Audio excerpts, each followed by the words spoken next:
നിൽക്കാം നാം മുന്നേറിടാം യേശുവിൻ സാക്ഷികളായി. അവനല്ലോ ജീവനെ നൽകിയത്, ഭയമിനി വേണ്ടതില്ല. എഴുന്നേൽക്കാം നാം മുന്നേറിടാം യേശുവിൻ സാക്ഷികളായി. അവനല്ലോ ജീവനെ നൽകിയത്, ഭയമിനി വേണ്ടതില്ല. അവൻ വിശ്വസ്തനാകും ദൈവമല്ലോ, താങ്ങി നമ്മെ നടത്തും. അവൻ വീരനം നാഥൻ കരുതുമെന്നേക്കും, പാടി വാഴ്ത്തിടാം അവനെ എന്നും. അവൻ വീരനം നാഥൻ കരുതുമെന്നേക്കും, പാടി വാഴ്ത്തിടാം അവനെ എന്നും.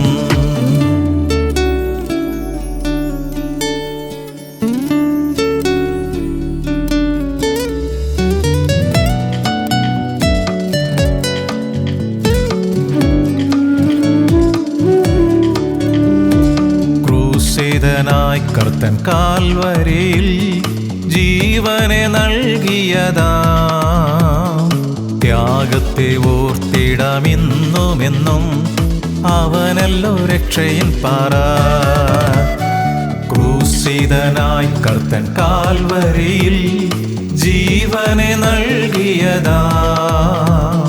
ത്യാഗത്തെ ഓർത്തിടാം ഇന്നുമെന്നും, അവനല്ലോ രക്ഷയിൻ പാറ. അവൻ വിശ്വസ്തനാകും ദൈവമല്ലോ, താങ്ങി നമ്മെ നടത്തും. അവൻ വീരനം നാഥൻ കരുതുമെന്നേക്കും, പാടി വാഴ്ത്തിടാം അവനെ എന്നും. അവൻ വീരനം നാഥൻ കരുതുമെന്നേക്കും, പാടി വാഴ്ത്തിടാം അവനെ എന്നും. Praise the lord. ദൈവത്തിന്റെ അതിപരിശുദ്ധനാമം സ്തുതിക്കപ്പെടുമാറാകട്ടെ. ഇന്നത്തെ നമ്മുടെ ചിന്താ വിഷയം, oh God you are my God, early will I seek you. ദൈവമേ, നീ എൻ്റെ ദൈവം, അതികാലത്തെ ഞാൻ നിന്നെ അന്വേഷിക്കും. ആമേൻ. പരിശുദ്ധാത്മാവ് ദൈവമേ, ഈ തിരുവചനത്തിനായി സ്തോത്രം. ആത്മാവാം ദൈവമേ, അവിടെ ഞങ്ങളെ പഠിപ്പിക്കണമേ. വചനം കേട്ട് അനുഗ്രഹിക്കപ്പെട്ട് അവിടുത്തോട് ഒരുപടി കൂടി ചേർന്ന് നടക്കുവാൻ ഞങ്ങളെ സഹായിക്കണം. ഞങ്ങളുടെ വരണ്ട അവസ്ഥകൾ മാറി പുഷ്ടിയുള്ള ഒരു ജീവിതം നയിക്കുവാൻ ഞങ്ങളെ സഹായിക്കണം. അവിടുന്ന് അങ്ങനെ ചെയ്യുന്നതിനായി നന്ദി, അനുഗ്രഹിച്ചനായി സ്തോത്രം. യേശുവിൻ നാമത്തിൽ തന്നെ ആമേൻ. 63-ാം സങ്കീർത്തനം 1-ാം തിരുവചനം. O God, you are my God, early will I seek you. My soul thirsts for you, my flesh longs for you in a dry land and thirsty land, where no water is. ദൈവമേ, നീ എൻ്റെ ദൈവം, അതികാലത്തെ ഞാൻ നിന്നെ അന്വേഷിക്കും. വെള്ളമില്ലാതെ ഉണങ്ങി വരേണ്ട ദേശത്ത് എൻ്റെ ഉള്ളം നിനക്കായി ദാഹിക്കുന്നു, എൻ്റെ ദേഹം നിനക്കായി കാംക്ഷിക്കുന്നു. നമ്മുടെ ജീവിതത്തിൽ നനവും നീരുറവുമുള്ള കാലങ്ങളും ഉണങ്ങി വരേണ്ട കാലങ്ങളും ഉണ്ട്. ദാവീദിന്റെ ജീവിതത്തിൽ ഈ രണ്ട് കാലങ്ങളും ഉണ്ടായി. ദാവീദ് ശൗൽ രാജാവിന് ഭയന്ന് യഹൂദാ മരുഭൂമിയിൽ ഉഴന്നു നടന്നപ്പോൾ ദാവീദിന്റെ ഹൃദയത്തിൽ വന്ന ഗാനമാണ് 63-ാം സങ്കീർത്തനം. 63-ാം സങ്കീർത്തനം 1-ാം വാക്യം കുറിവാക്യമായിട്ട് നമ്മൾ വായിച്ചു. തൻ്റെ ജീവിതാവസ്ഥയിൽ ചുറ്റും തിരിഞ്ഞു നോക്കിയപ്പോൾ സഹായിക്കാൻ ആരുമില്ലായിരുന്നു. അപ്പോൾ പാടിയ പാട്ടാണ് ആ വരണ്ട അവസ്ഥയിൽ.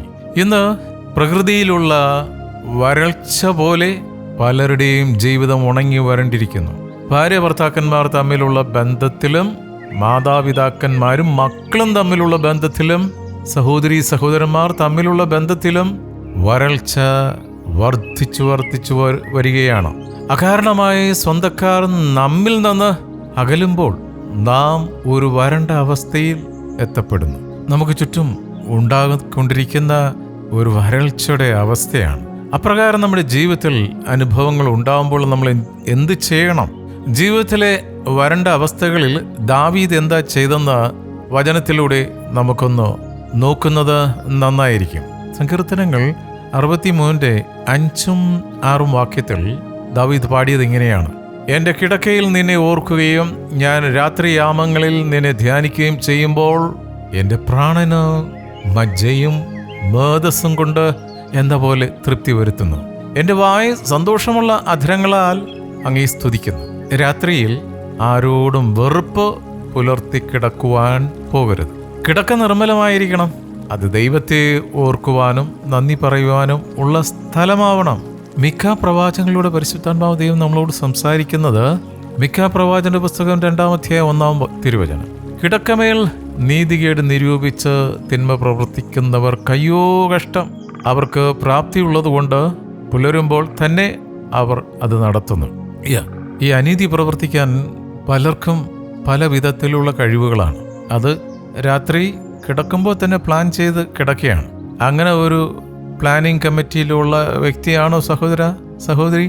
ആ കമ്മിറ്റിയിൽ നിന്ന് നിന്റെ മെമ്പർഷിപ്പ് പിൻവലിക്കുക. നമ്മുടെ കിടക്ക വെറുപ്പിൻ്റെയും പോരിൻ്റെയും ചിന്തകൾ കുത്തിവെക്കേണ്ട സ്ഥലമല്ല, ഒരിക്കലുമല്ല. കാരണം 4-ാം സങ്കീർത്തനത്തിന്റെ 4-ാമത്തെ വാക്യത്തിൽ പരിശുദ്ധാത്മാവ് നമ്മളെ ഓർമ്മിപ്പിക്കുന്നത്, നടുങ്ങുവിൻ, പാപം ചെയ്യാതിരിപ്പിൻ, നിങ്ങളുടെ കിടക്കമേൽ ഹൃദയത്തിൽ ധ്യാനിച്ച് മൗനമായി ഇരിപ്പിൻ. സ്തോത്രം. ദാവീദ് തൻ്റെ രാത്രിയാമങ്ങൾ ധ്യാനത്തിനായി ചിലവിട്ടപ്പോൾ ദൈവത്തെ സ്തുതിക്കുന്നതായി നാം കാണുന്നു. ഉണങ്ങി വരേണ്ട ജീവിതാനുഭവങ്ങളിൽ ദൈവത്തിന് വേണ്ടിയുള്ള അന്തർദാഹം നമ്മൾ ഉണ്ടാകണം. ആ സമയത്ത് മറ്റൊന്നും ആഗ്രഹിക്കാനോ ദാഹിക്കാനോ പോകരുത്. ആ പ്രത്യേക സാഹചര്യത്തിലുള്ള ദാഹത്തിന് ദൈവത്തിന് മാത്രമേ നമ്മളെ സഹായിക്കാൻ കഴിയൂ. ജീവിതത്തിൽ നാം ഉണങ്ങി വരേണ്ടവരായിരിക്കേണ്ടവരല്ലെന്നേ, നനവുള്ളവരായി മാറേണ്ടവർ തന്നെയാണ്. നനവുള്ളവരായി മാറണമെങ്കിൽ നമ്മൾ പ്രത്യേകം ശ്രദ്ധിക്കണം. നനവുള്ളവരായി നാം മാറണമെങ്കിൽ ജീവ ഉറവയായ യേശുവിൻ്റെ അടുക്കൽ വരണം. കാരണം ആ വരൾച്ചയെ നനച്ചു തരുന്നത് ജീവന്റെ മൊഴികളാണ്. ആ ജീവന്റെ മൊഴികൾ കർത്താവിൻ്റെ അടുത്താണ്. യിരെമ്യാ പ്രവാചകനിലൂടെ പരിശുദ്ധാത്മാവ് നമ്മളോട് സംസാരിക്കുന്നത് ജെറമ്യാ ചാപ്റ്റർ 2:13. എന്റെ ജനം 2 ദോഷം ചെയ്തിരിക്കുന്നു. അവർ ജീവിതത്തിന്റെ ഉറവയായി എന്നെ ഉപേക്ഷിച്ചു വെള്ളമില്ലാത്ത കിണറുകളെ, പൊട്ടക്കിണറുകളെ തന്നെ കുഴിച്ചുകൊണ്ടിരിക്കുന്നു. ഈ ആധുനിക യുഗത്തിൽ ജീവിക്കുന്ന നമ്മൾ ഒത്തിരി കിണറുകൾ കുഴിക്കുന്നുണ്ട്. എല്ലാം പൊട്ടക്കിണറുകളാണ്. ഈ പൊട്ടക്കിണറുകൾ കുഴിക്കുന്നത് കൊണ്ടാണ് സന്തോഷം സമാധാനം ഇല്ലാത്തത്. എന്തെല്ലാം കയ്യിലുണ്ടെങ്കിലും എവിടെയോ ഒരു വരൾച്ച. ദൈവമേ, നീ എന്നെ നിനക്കായി സൃഷ്ടിച്ചു, നിന്നിൽ മാത്രം ഞാൻ സംതൃപ്തി കണ്ടുവെന്ന് സെയിന്റ് അഗസ്റ്റിൻ പറഞ്ഞിട്ടുണ്ട്. അപ്പോൾ ദൈവത്തെ കൂടാതെ കിണർ കുഴിക്കാൻ പോയാൽ പൊട്ടക്കിണറായി പോകും. അപ്രകാരം ഒരു പ്രവൃത്തി ജീവിതത്തിൽ ഉണ്ടെങ്കിൽ അത് ഏറ്റുപറഞ്ഞ് ഉപേക്ഷിക്കുക. നാം വെള്ളമില്ലാത്ത പൊട്ടക്കിണറുകളെ കുഴിച്ച് ഉണങ്ങിയ അസ്ഥികളെ പോലെ കഴിയേണ്ടവരല്ല. സ്തോത്രം. പരിശുദ്ധാത്മാവാകുന്ന നീരുറവയാൽ വളർന്ന് പന്തലിച്ച് അനേകർക്ക് ഫലം നൽകി നനവുള്ളവരായി നമ്മൾ മാറേണ്ടവരാണ്.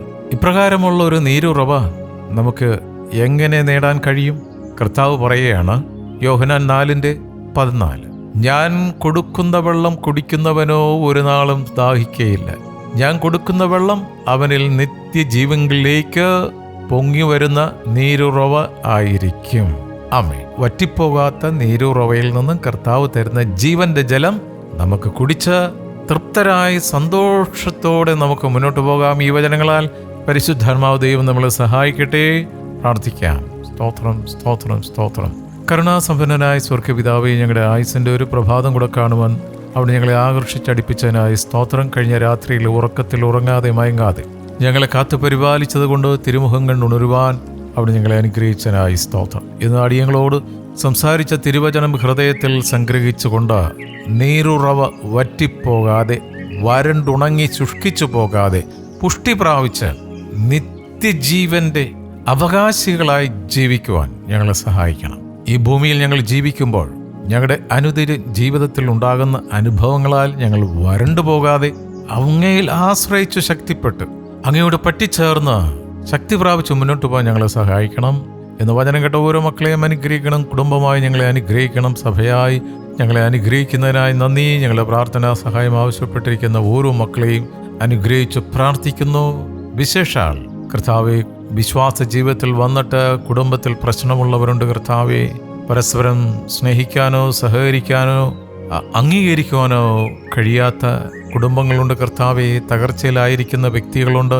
പല മേഖലകളിൽ ഉയരാൻ സാധിക്കാതെ കണ്ട് ബുദ്ധിമുട്ട് അനുഭവിക്കുന്നവരുണ്ട്. കർത്താവേ, അവരെയെല്ലാം തിരുക്കരങ്ങൾ തരുന്ന കർത്താവേ, അവിടുത്തെ അനുഗ്രഹത്തിൻ്റെ കരം വെച്ച് മക്കളെ സ്പർശിച്ചിരിക്കാൻ സ്തോത്രം, വിടുവിച്ചിരിക്കാൻ സ്തോത്രം, സൗഖ്യം കൊടുത്തതിനായി നന്ദി. യേശുവിൻ്റെ നാമത്തിൽ കടബാധ്യതകൾ മാറട്ടെ. നീ കടം വാങ്ങിക്കുന്നവനായിരിക്കില്ല, കടം കൊടുക്കുന്നവനായിരിക്കും. ഹല്ലേലൂയ, സ്തോത്രം. അവിടുന്ന് തലയാക്കുന്നതിനായി സ്തോത്രം, അതിരുകളെ വിശാലമാക്കുന്നതിനായി സ്തോത്രം. മാവ് കുഴക്കുന്ന തൊട്ടിയെ അനുഗ്രഹിച്ചിരിക്കാൻ നന്ദി. ഞങ്ങളുടെ വയലുകളെ അനുഗ്രഹിച്ചതിനായി സ്തോത്രം, തോട്ടങ്ങളെ അനുഗ്രഹിച്ചതിനായി സ്തോത്രം, ഫാക്ടറികളെ അനുഗ്രഹിച്ചതിനായി സ്തോത്രം, ഓഫീസുകളെ അനുഗ്രഹിച്ചതിനായി സ്തോത്രം, ബിസിനസ്സുകളെ അനുഗ്രഹിച്ചതിനായി സ്തോത്രം. കർത്താവ്, ഞങ്ങൾ ഓരോരുത്തരും ചേർന്ന് നിൽക്കുന്ന കൂട്ടായ്മകളിൽ ഹല്ലേലൂയ പരസ്പരം സന്തോഷത്തോടെ അവിടുന്ന് ഞങ്ങളെ നയിക്കുന്നതിനായി നന്ദി പറയുന്നു. ഇന്നത്തെ ഞങ്ങളുടെ എല്ലാ പ്രവൃത്തികളെയും അനുഗ്രഹിച്ചിരിക്കുക സ്തോത്രം. ഞങ്ങളുടെ തലമുറകളെ ഓർത്ത് പ്രത്യേകമായി പ്രാർത്ഥിക്കുന്നു കർത്താവേ.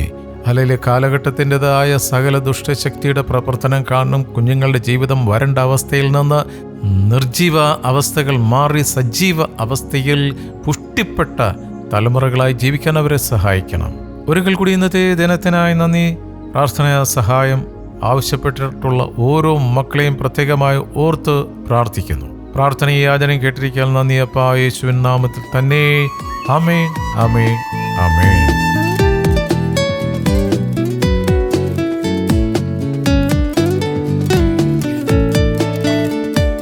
പിന്തുടരാം താതൻ പാതയെ നാം അനുദിനം മറന്നിടാതെ, ചേർത്തിടുമേ നമ്മെ ഒരു ദിവസം സ്വർഗീയ ഭവനമതിൽ. പിന്തുടരാം താതൻ പാതയെ നാം അനുദിനം മറന്നിടാതെ, ചേർത്തിടുമേ നമ്മെ ഒരു ദിവസം സ്വർഗീയ ഭവനമതിൽ. അവൻ വിശ്വസ്തനാകും ദൈവമല്ലോ, താങ്ങി നമ്മെ നടത്തും. അവൻ വീരനം നാഥൻ കരുതുമെന്നേക്കും, പാടി വാഴ്ത്തിടാം അവനെ എന്നും. അവൻ വീരനം നാഥൻ കരുതുമെന്നേക്കും, പാടി വാഴ്ത്തിടാം അവനെ എന്നും. എഴുന്നേൽക്കാം നാം മുന്നേറിടാം യേശുവിൻ സാക്ഷികളായി. അവനല്ലോ ജീവനെ നൽകിയത്, ഭയമിനി വേണ്ടതില്ല.